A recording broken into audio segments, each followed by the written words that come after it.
I would say, listen to me. I did the work. I've been around looking at all these franchises.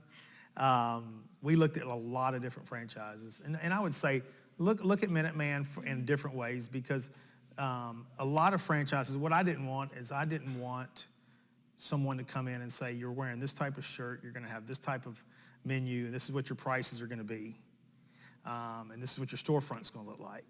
Again, it gives us that flexibility to be able to come in and take your entrepreneurial spirit and really let it blossom. And then you can take it as high as you want to take it, you know. Well, and there's differences. There are some franchises that they're very cookie cutter, and you have no sense of flexibility or personality, or even what works in your region that doesn't work in others. I think it's important for brand recognition, for everybody to be wearing the same logo and to be doing the same types of things, but be able to still be your own business owner and make those decisions that are going to work for your business, but know that they're in the background helping you, are going to support you however you need that. And I think that that's ideal.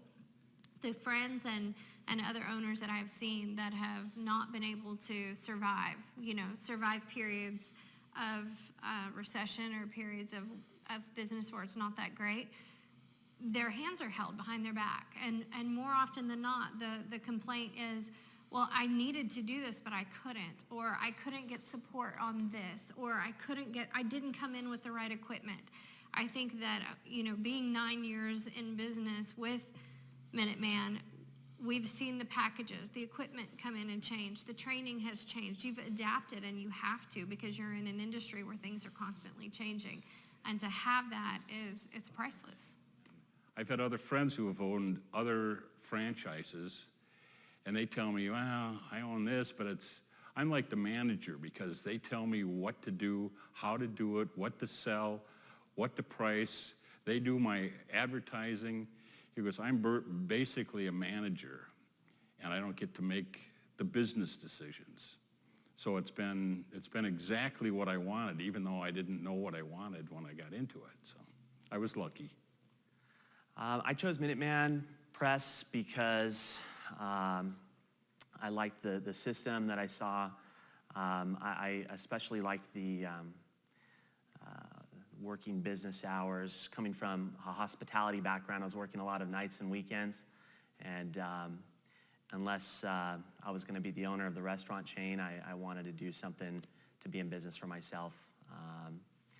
I also really liked the margins, so that was appealing to me as well.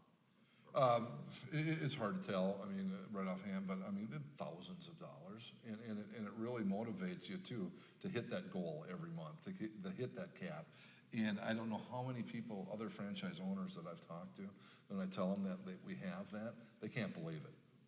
No, I can't believe it. Yeah, it is, and that's where it's an incentive to hit that, because after that, I make another 6% on everything above that. Wow, how do you do that? We've had customers too who will say to us as they're just getting to know us, well, I don't know, your prices are going to be higher because you're a franchise.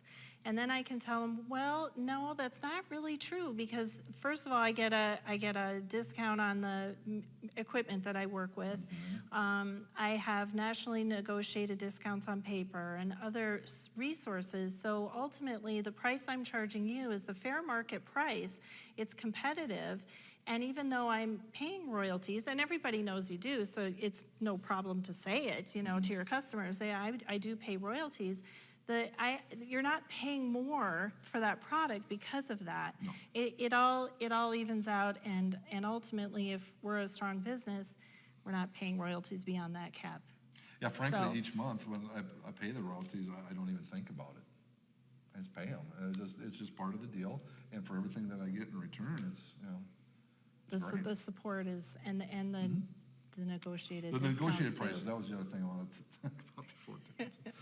is how it's amazing how much difference that makes to have it when these big companies come in trying to sell me on digital equipment and things like that, and I'll tell them, well, we've got our MinuteMan Press rates, and they're okay, I'll check into that, and they come back and it's like, holy cow, how did you ever get these rates? Yeah, we hear that consistently. Yeah, and we had some problems at one time, and I brought it all the way up to Mike Judd, and he got everything straightened out for me. And that, I mean, how can you do that if you weren't connected with MinuteMan Press and didn't have that buying power? I mean, there's just no way. So it's been great. The thing I like most about owning my own business is that I control my own destiny. And I know that sounds like a cliche, but my success is dependent upon me, not anybody else. And I make the decisions. I can make decisions that are not profitable, like joining a club that's going to take me 3 or 4 years to reap the benefits and not have anybody question that, because I know in the long term it's a great decision. What I love about MinuteMan Press, the first thing I love is the franchise fees. Franchise fees are capped. They've been capped since day one for me because I bought an existing business. I also love the support, that if I have a question or I want to enter a new area of the business, I can get names of other shop owners who have done it, who are doing it, and have lessons learned. There's a sharing that happens when you're 900 big around the world that allows you to know that you can learn from other people. And also that you're not alone. When I first went into the business, it was, what happens if my pressman quits? Well, I don't worry about that. You just call MinuteMan and you've got this field support to help you get through whatever your issues are.